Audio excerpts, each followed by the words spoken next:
Bismillahirrahmanirrahim. Bismillahirrahmanirrahim. Assalamualaikum warahmatullahi wabarakatuh.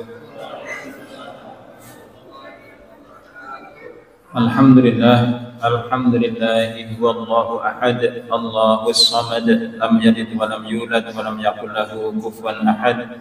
Nahmaduhu wa nasta'inuhu wa nastaghfiruh wa na'udzu billahi min syururi anfusina wa min sayyiati a'malina.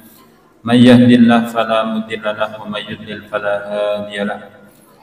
Ayyuhal hadirin rahimakumullah, usikum wa nafsi bi taqwallah kama qala ta'ala fi kitabihil karim. A'udzu billahi minasy syaithanir rajim. Ya ayyuhalladzina amanu taqullaha haqqa tuqatih wa la tamutunna illa wa antum muslimun.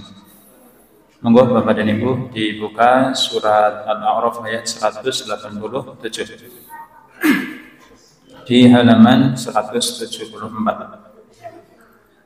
Kita mulai dengan ta'awudz basmalah, kemudian langsung membaca ayat yang ke 187. Insyaallah kita baca sampai ayat 195. Monggo wahid isnin salasa.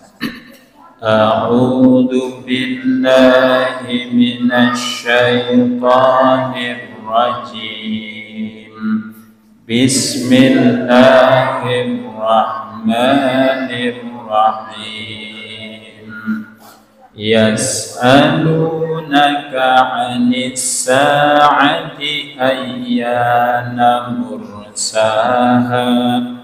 Qul innama 'ilmuha 'inda rabbi la yujalliha liwaqtiha illahu saqulat fis samawati wal ard la ta'tikum illa baghtah yas'alunaka ka'annaka hafiyun 'anha qul innama 'ilmuha 'indallahi walakinna aktsaran nasi la ya'lamun. Qul la amliku li nafsi naf'an wa la dharran illa ma syaa Allah walau kuntu a'lamul ghaiba lastaksartu minal khairi wa ma massaniyas su' in ana illa nadhirun wa basyirun liqaumin yu'minun.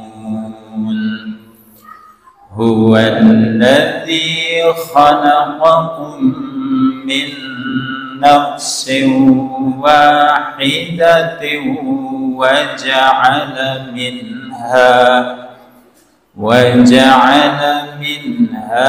zawjaha liyaskuna ilayha falamma taghashaha hamalat hamlan khafifan famarrat bih falamma asqalat da'awa Allaha rabbahuma la'in ataytana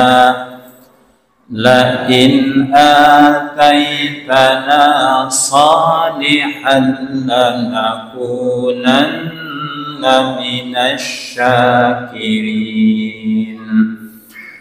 Falamma atahuma salihan ja'ala lahu syuraka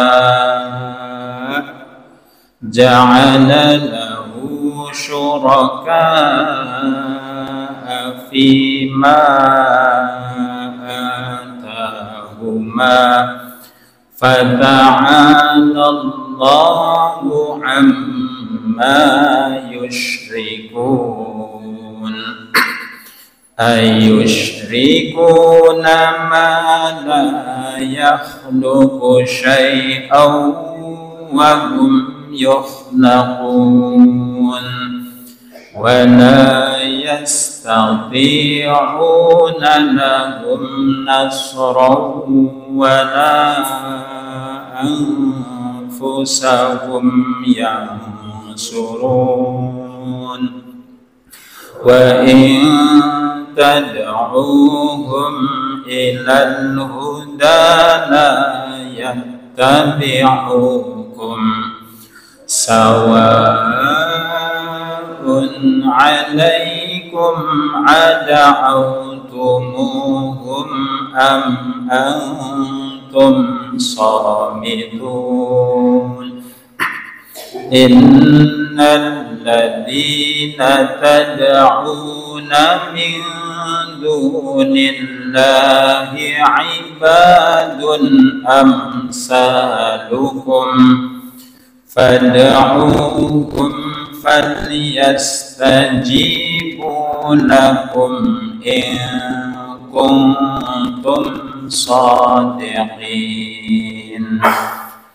ألهم أرجل يمشون بها أم لهم أيد يبطشون بها أم لهم أعين يبصرون بها أم لهم آذان يسمعون بها قل ادعوا شركاءكم ثم كيدوني فلا تنظرون اللهم ارحمنا بالقرآن.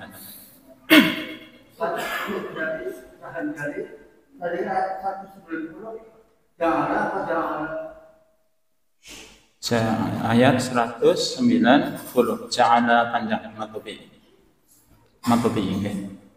Ayat 109 Ja'ala lahu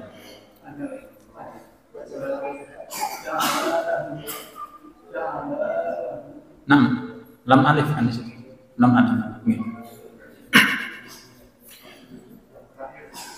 Yang terakhir yang mana? Ayat berapa?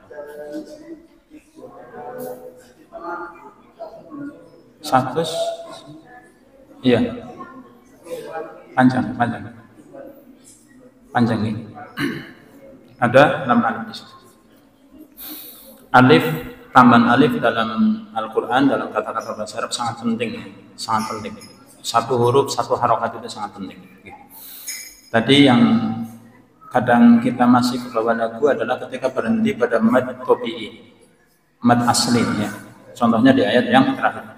Alahum arjulu yamshuna biha. Jadi berhentinya langsung hilang. Tidak pendek, tidak panjang. Biha, bukan biha. Nah, itu udah panjang. Biha seperti itu. Oke. Pelan-pelan. Bapak Ibu rahmatullah, kita panjatkan rasa syukur kita kepada Allah Subhanahu wa taala. Malam hari ini kita kembali dipertemukan di Sayyidul Ayyam di pekan minggu ini.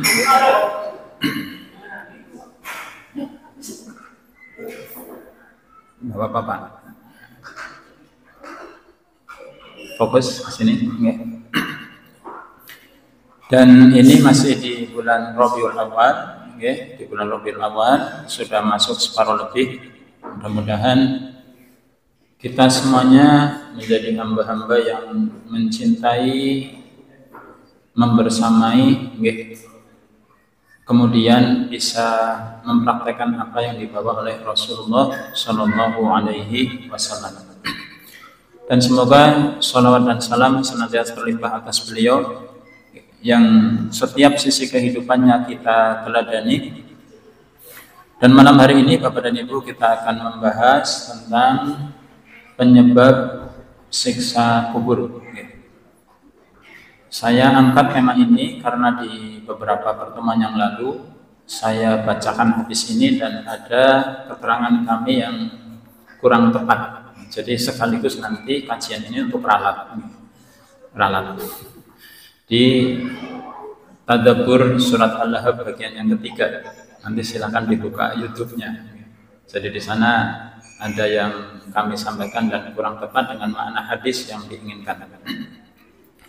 Bapak Ibu rahimakumullah, kita awali dari firman Allah di dalam surat Al-Baqarah ayat 3.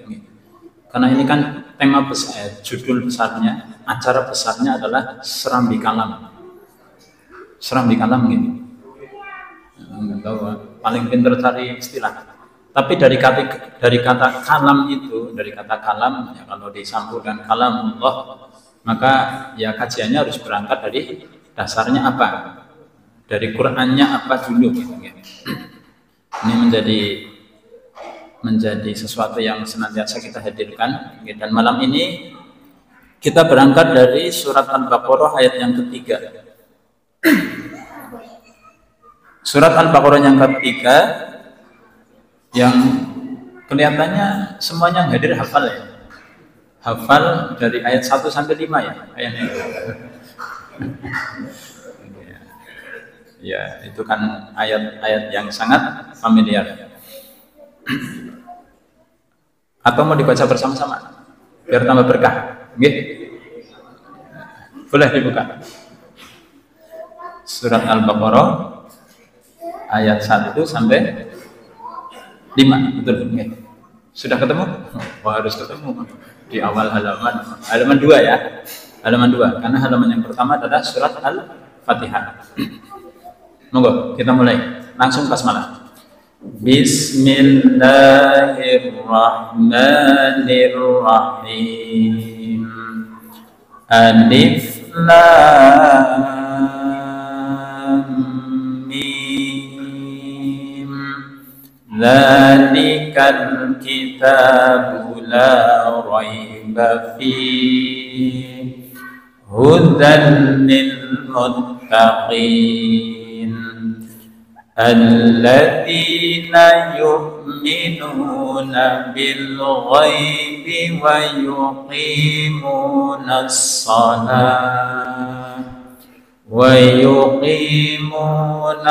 salata wa mimma razaqnahum yunfiqun. والذين يؤمنون بما أنزل إليك وما أنزل من قبلك وبالآخرة هم يوقنون. أولئك على هدى من ربهم وأولئك هم المفلحون.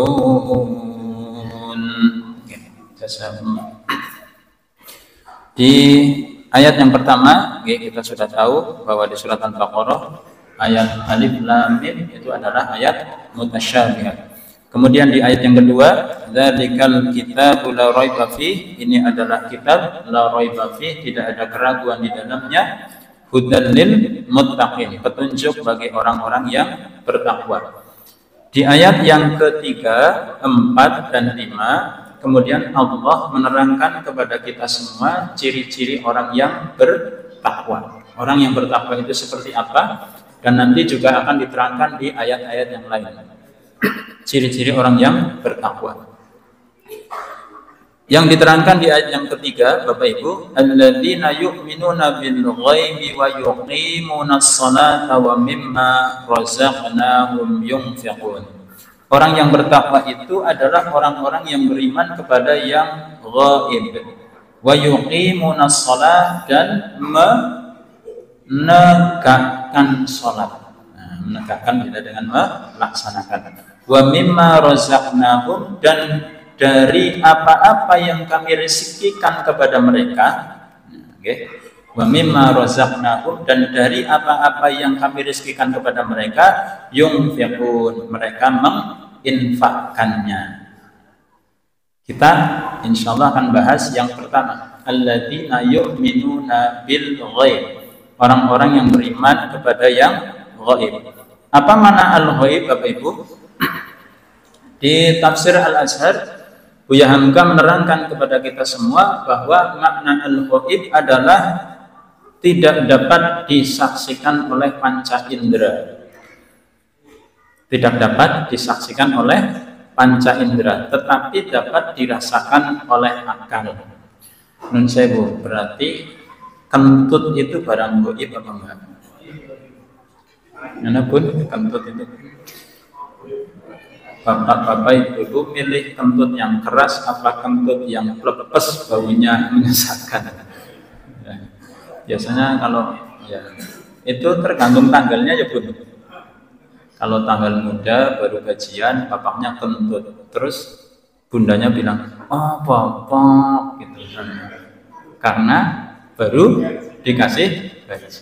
Nanti kalau sudah tanggal 29, uangnya sudah habis, bapaknya kentut, terus gimana Bun? Jadi ternyata kentut juga bisa menyesuaikan tanggal. Iya. Tapi ngomong-ngomong, kentut itu barang gaib apa barang nyata? Tadi definisinya, barang sesuatu yang gaib adalah yang tidak dapat disaksikan oleh panca indera. Berarti angin gaib bukan? Enggak, karena bisa dirasakan, ya kan? Kentut, api itu barang gaib enggak? Dia kan bisa dilihat, tapi tidak bisa dipegang, orang bisa diwadahi. Siapa yang bisa madai api? Enggak bisa, nggih. Tapi dia bukan barang gaib. Maka yang dimaksud dengan al-ghaib adalah sesuatu yang tidak dapat dirasakan oleh panca indera, tidak dapat disaksikan, tetapi bisa dirasakan kehadirannya oleh akal. Apa yang masuk dalam definisi ini Bapak Ibu? Yang pertama adalah keimanan kepada Allah, kemudian hari kemudian, dan hari kebangkitan. Termasuk nanti berarti yang akan kita bahas tentang alam kubur.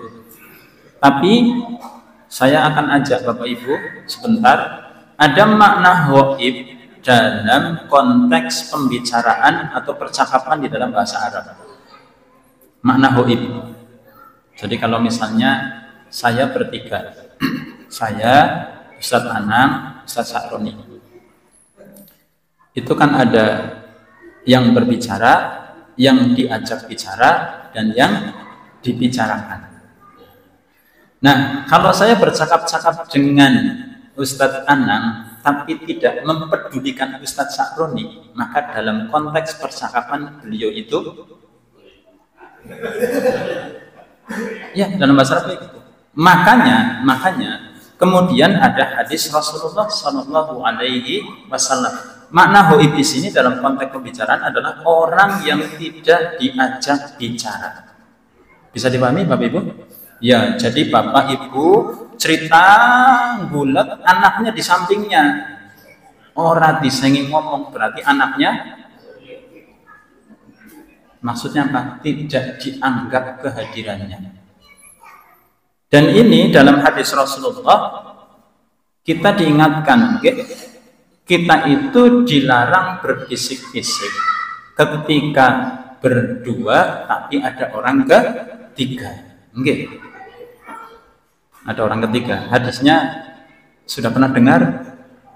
Okay? Jadi dilarang berbisik-bisik sementara ada orang ketiga. Walaupun pembicaraannya bukan tentang orang yang ketiga, dilarang kita.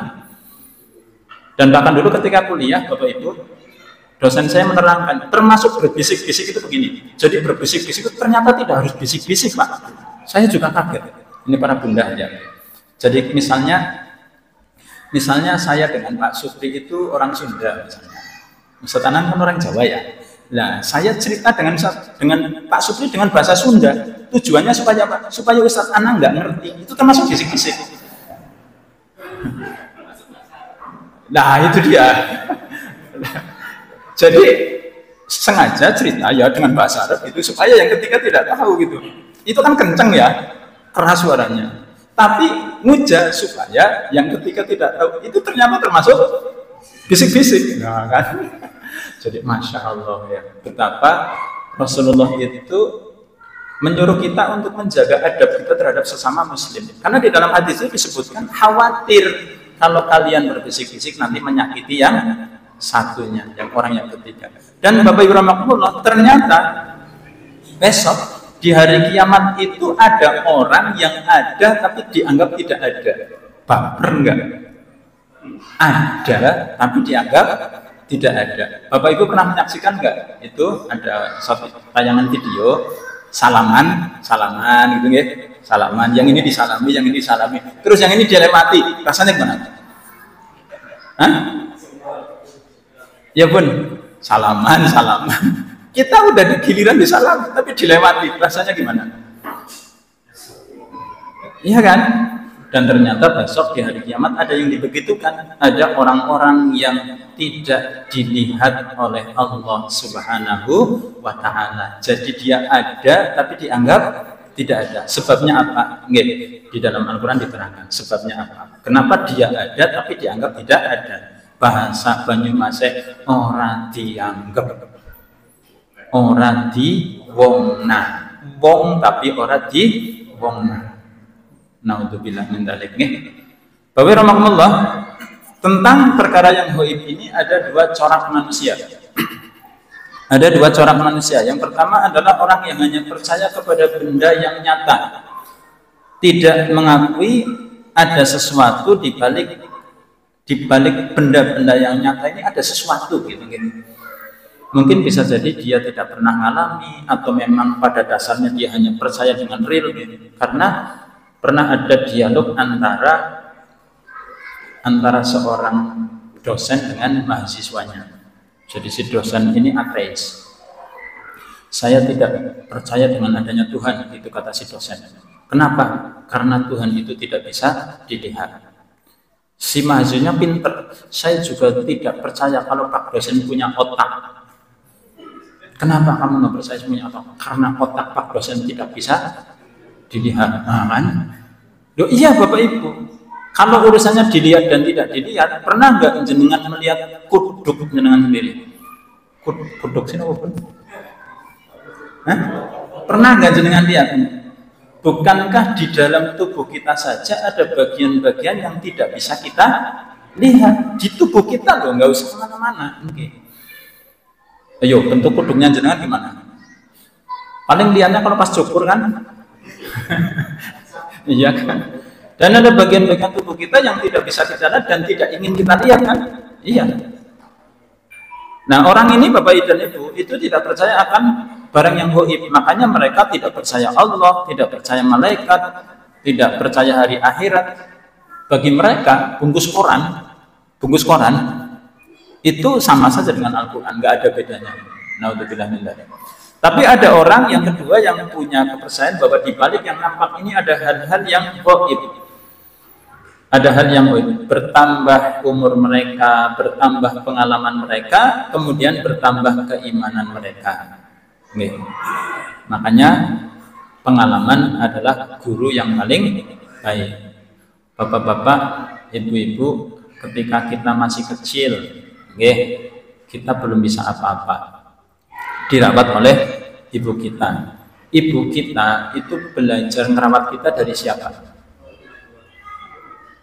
Enggak kan? Orang tua belajar itu.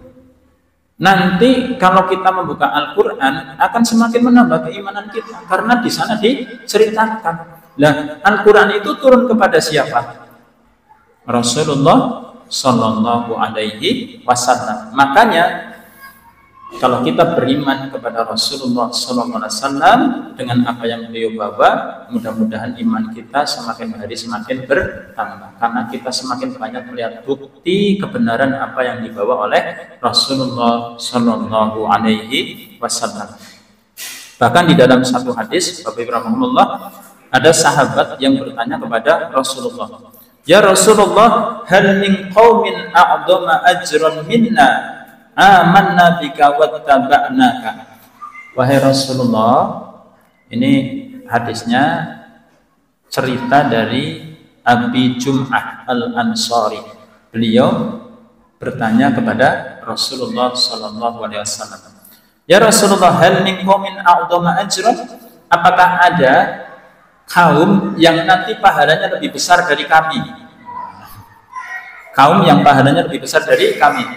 Aman nabika wattaba'naka. Kami itu beriman kepada engkau dan mengikuti apa yang engkau perintahkan.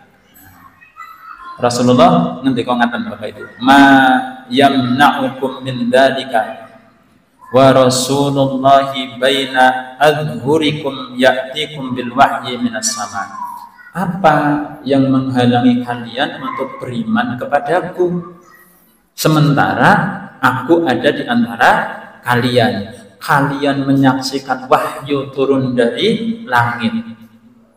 Apa Bapak Ibu yang menghalangi? Kalau Rasul ada di tengah kita, apa yang menghalangi kita beriman? Nggak ada kan? Nggih, wahyu langsung turun, kita saksikan keajaiban-ajaiban. Bal qaumun ya'tuna min ba'dikum ya'tihim kitabullahi baina lawhaini. Nanti ada satu kaum sesudah kalian yang diberikan kepada mereka kitab Allah di antara dua lauh. Fayu'minu nabi wa ya'malu nabi ma fihi. Mereka beriman kepada kitab itu dan mengamalkan apa yang ada di dalamnya. Ulaika a'dhamu minkum ajran. Mereka itu lebih besar pahalanya dari kalian. Tapi nanti kan disebutkan gitu, kita tidak mungkin bisa menyamai pahala para sahabat gitu, dalam urusan yang lain. Tapi dalam urusan keimanan yang kayak gini, pada yang gaib, kita kan tidak bersama-sama dengan Rasul, tidak menyaksikan beliau, gitu, Bapak Ibu. Mudah-mudahan kita diberikan keimanan, keistiqomahan untuk senantiasa meniti jalan Rasulullah SAW dan para sahabat. Nah, Bapak Ibu rahimahumullah, termasuk keimanan kepada yang gaib yang kita bahas adalah sebagaimana hadis. Dan hadis ini pernah kami sampaikan di pertemuan di pembahasan Tadabbur surat An-Lahab bagian yang ketiga. Marran Nabiyyu sallallahu alaihi wasallam bihaitim min hitanil Madinah. Satu ketika Nabi lewat di satu kebun di antara kebun-kebun di Madinah. Fasami'a sauta insanaini. Kemudian Rasulullah mendengar suara dua orang manusia. Yu'adzabani fi quburihima. Dua orang ini sedang diazab di kubur mereka berdua. Ayo Bapak Ibu, kalau jadi Rasulullah gimana?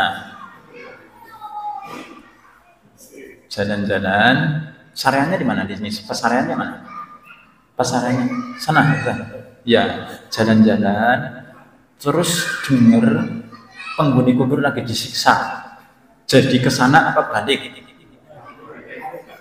Pengumuman di Masjid Utsman bin Affan. Tadi saya mendengar penghuni kubur sedang disiksa. Nanti kita ambil pelajarannya. Jadi Rasulullah sedang lewat, kemudian mendengar ada dua manusia yang sedang disiksa di kuburnya. Faqala Nabi sallallahu alaihi wasallam. Kemudian Nabi sallallahu alaihi wasallam bersabda, "Innahuma la yu'adzabani wa ma yu'adzabani fi kabirin." Sesungguhnya dua orang ini sedang diazab, sedang disiksa. Wa ma yu'adzabani fi kabirin, dan mereka berdua diazab bukan karena perkara yang berat. Nah, ini yang kami ingin ralat, karena disampaikan di pertemuan sebelumnya, kabirin di sini saya sampaikan dosa besar. Ternyata bukan dosa besar. Maksudnya kalimat kabirin di sini. Faqala Nabi sallallahu alaihi wasallam innahuma la yu'adzabani wa ma yu'adzabani fi kabirin. Mereka itu disiksa bukan karena sesuatu yang berat. Summa qala bala wa innahu lakabirin. Tapi itu adalah dosa besar. Bukan perkara yang berat, tapi itu adalah dosa besar. Nah, nanti kita terangkan insyaallah. Karena ahaduhuma la yastatiru min baulihi. Yang satu, Bapak Ibu, la yastatiru min baulihi. Dia tidak yastatir, tidak memberi penghalang ketika dia kencing. Tidak pakai satir. Satir apa? Pembatas antara laki-laki dengan perempuan. La yastatiru min baulihi. Yang satunya wakanal akhor yamshi bin namimah. Yang satunya lagi disiksa karena suka namimah. Namimah apa? Mengadu domba. Okay.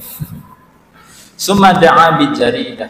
Kemudian Rasulullah menyuruh sahabat untuk mengambil satu, bukan ranting, Pak, pelepah kurma.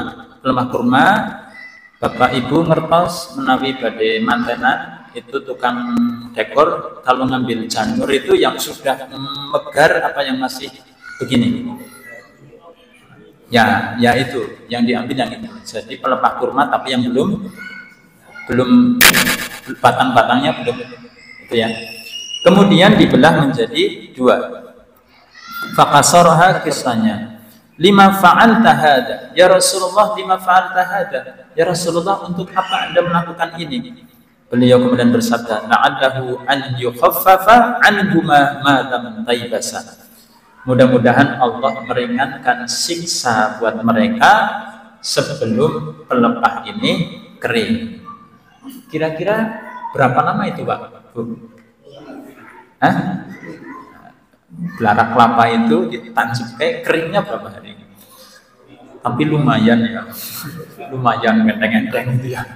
Iya, Bapak. Ya, bukankah salah satu yang mendasari saudara-saudara kita mengadakan perayaan Maulid itu kan karena berdasarkan asar ya, dari Sinten yang menceritakan bahwa Abu Lahab itu setiap hari Senin diringankan siksanya, kan gitu. Setiap hari Senin. Kenapa? Karena ketika Rasulullah lahir dia gembira. Budaknya Suwaibah datang kepada dia, Tuhan, ponakan jenengan sudah lahir. Padahal waktu itu Rasulullah ayahnya masih hidup enggak?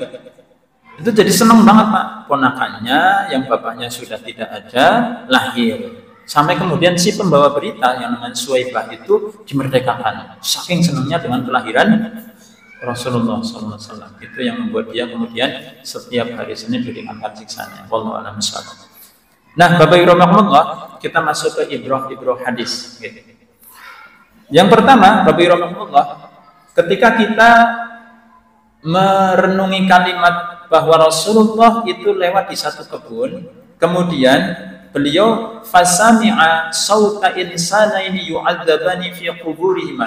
Beliau mendengar suara dua orang insan yang sedang disiksa di kuburannya.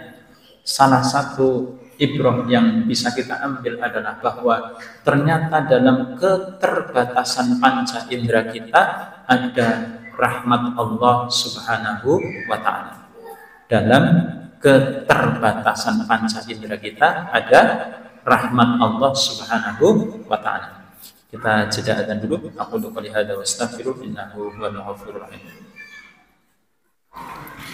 Alhamdulillah wassalatu wassalamu ala Rasulillah wa ala alihi wa ashabihi wa mawala. Bapak Ibu rahimahumullah, tadi kita sudah sampaikan ibrah pertama dari hadis ini ketika kita merenungi kalimat bahwa Rasulullah mendengar suara dari dua manusia yang sedang diazab di kuburan mereka adalah bahwa di dalam keterbatasan panca indera kita justru ada rahmat Allah Subhanahu wa ta'ala. Jadi dengan terbatasnya panca indera kita itu membuat kita nyaman dalam menjalani kehidupan. Okay. ketika SMP saya kan SMP-nya di kampung gitu. Tahun 86, 87 lah, 88 gitu. Itu kami dapat hadiah mikroskop. Tahun itu loh Pak ya, 87, 88 mikroskop itu kan Masya Allah. Itu kan bisa memperbesar barang sampai 150.000 kali. Nah, jadi satu hari Pak guru kami, Pak kepala sekolah itu iseng. Yang dilihat apa Bapak Ibu? Yang banyak ada di kepala panjenengan. Terutama napa Bun? Kutu. Ya, jadi kutu ditaruh di mikroskop, kemudian dilihat. Saya tidak tahu kalau beliau lagi lihat kutu gitu. Karena mikroskop itu bagi kami, barang ajaib kan gitu ya. Bisa ya. Terus ketika beliau lihat itu, beliau bilang begini, putus. Apa sih itu? Ya. Apanya Pak Guru yang putus? Kakinya sudah putus.